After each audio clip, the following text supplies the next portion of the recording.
Well, it's nearly August, Fiona, and as usual, the year is going in very quickly. A few more days will be in August. So we need to tell people what we've got planned. We've got a busy month coming up in August. As ever, Tuesdays is the video premiere and Fridays the audio version. So just pick whichever one you prefer. So the 4th is Bill Ramsey, and it's not our usual us interviewing Bill and coming up with some questions and having a chat. Bill actually had a presentation that he's prepared that he wants to give at a couple of events that he's got coming up. He wanted to have this presentation ready to go. So while we're in shot, we're listening intently for the first 40 minutes or so as he presents a very interesting set of slides. I have to say that the slides that he presented are much better than the ones he actually gave us to present. They were done on pencil on a piece of paper, and I thought, no, we can't have that. So we did him some nice slides as well. We do talk to him after that as well. It's not just Bill, but it is a good presentation, and I've heard him do something similar as a talk, and it's based on a book called Shattered Nation by Professor Danny Dorling.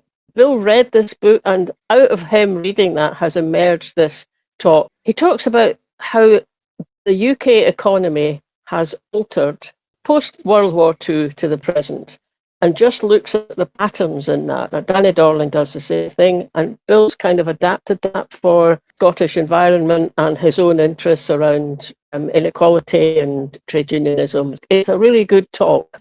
People who enjoyed the episode we had a couple of weeks back with Stuart Donald will also find this very interesting, because similar themes emerge, but some different explanations for some of the things that we've seen. So, it really is, this whole inequality thing is very, very topical. Anyway, that'll be on the 4th. So watch it, enjoy it, and then listen to us wittering on after he's finished his presentation. We start chatting to him. That's an extra. He won't be putting that in his presentation to wherever he's doing it, I'm pretty sure. We don't think he will anyway. I'm sure he won't.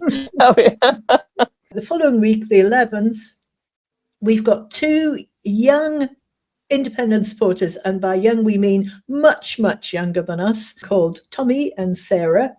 And we met Tommy and Sarah when we were in Prestwick at the Believe in Scotland Day of Action. They were articulate, they were committed, they had such an interesting, refreshing take on things that we thought, let's see if we can get them into the studio. Yeah, that's indeed. I mean, if you look at the wee clip we did at Prestwick, you'll find, because they are actually part of that. They're conveners of Young Scots for Independence. They're pretty active. They're obviously, putting a lot of time and effort into independence campaigning. So I'm just really looking forward to talking to them. So that's the 11th, isn't it? Yeah, we haven't recorded that one yet, so we don't know exactly what the topics are going to be, but, Probably along the line of, have you persuaded your granny to vote for independence yet? Then the following week, the 18th, this, of course, August is the anniversary of the Hiroshima and Nagasaki bombings. We always try and mark that. Scottish CND always put on events. So we're going to try and get along on the 6th at the Peace Garden in Glasgow, and then we're hoping also to go to Faslane. We've also seen a very interesting webinar, definitely worth sharing wider. So what we're thinking we're going to have on the 18th is a combination of those 3 things. Hopefully they'll all go ahead and we'll get some good footage. Yeah, if you're thinking you might go to some, go on to the Scottish CND website and you can get the details of where to gather and what have you. The week after that, which will be the 25th by then, we've got longtime friend of the podcast, Craig DL from Commonweal. And this is something we've been dying to talk to Craig about for a long time. Marlene and I are fed up waiting. So we have been looking at civil disobedience. What we wanted to do was find out from Craig a bit more about what do we mean by civil disobedience? What works? What doesn't work? Yeah. What campaigns is it best for? What's it not suited for? And hopefully tease out of that conversation. Again, we've not recorded it yet, but hopefully we will tease out of that conversation perhaps some ideas for different ways of trying to get our messages across. Are we using the tactics we use to the best effect? Are there other things we could be doing? And just that whole question of putting some pressure on, especially now we have a new Prime Minister, not elected by us, I have to say, but a new Prime Minister. Not elected by anyone. Well, not elected, but a handful of people in Makerfield, whose almost first words he said to Scotland was, "Get back in your box." So if we accept that, then that's it for another 5 years. And I'm getting fed up of this sort of, well, come back in 5 years and we'll try again. So what can we do? And I remember way back, I mean, on Indie Live Radio when that was still going, Craig was on and Robin McAlpine was on as well. And, we were talking about, when was it, 6-7 years ago, we were talking about, a kind of progression they could do it. And at the end, I remember Robin saying, well, if it comes down to it and things don't work, civil disobedience campaigns, way to go. And I sort of feel now well, for me personally, I just kind of feel, come on, well, let's do something. Let's add a bit of impetus in there and, make ourselves annoying as possible. But annoy the right people, not annoy people who support our aims. Does it make it more uncomfortable for them? Annoy Westminster, that's the thing, isn't it? That's a podcast then for the month. That's a podcast. There will be some video extras because there's a lot happening that month. Marlene is planning on commemorating the capture of William Wallace at Rob Royston as well. So hopefully we'll have a little bit of footage from that, even if it's just a couple of shorts between. Yeah, I mean, it's not me personally who's commemorating it. I'm just going to go along. I'm just going to go along with my camera. I don't know if they do it every year, but this is the first time we've kind of found out about it via our informant on these matters, Mary McCabe, Pensioners for Indy. So yes, there's a few things happening, and one of them is that there's I didn't know that there's a memorial to him at the place where he was captured. It's just off the M80 towards Bishopbriggs.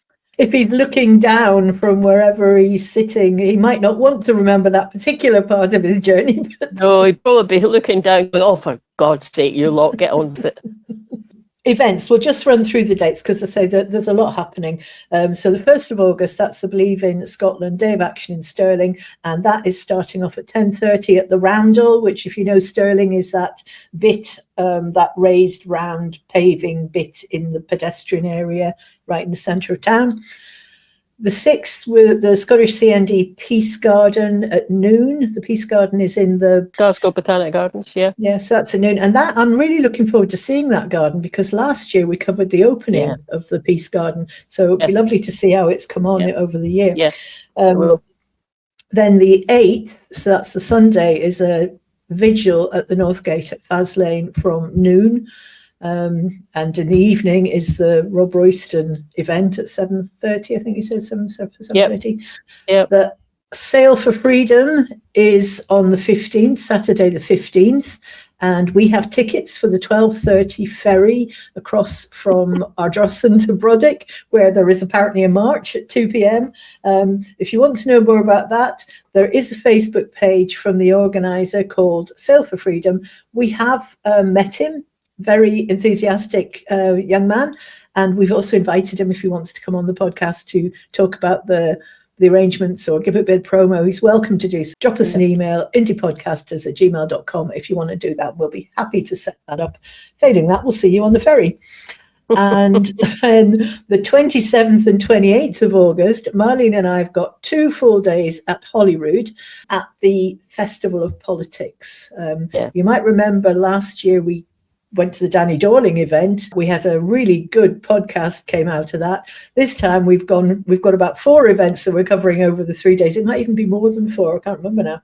I know. Whose seat are we trying to into this time? Because last time we ended up in the front benches of Scottish Tory Party. We're not sitting there this year because I don't get to sit there again. I did actually kick Jackie Bailey's seat as I was going past, actually.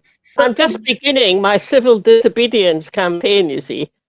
Yeah, actually going back to that at the going on the boat, going on the ferry, because I just think that's such a good new thing to do, because you know how CalMac gets criticised by everybody, and actually they provide an absolutely fantastic burial service compared to the rest of the world. It's up there, you know.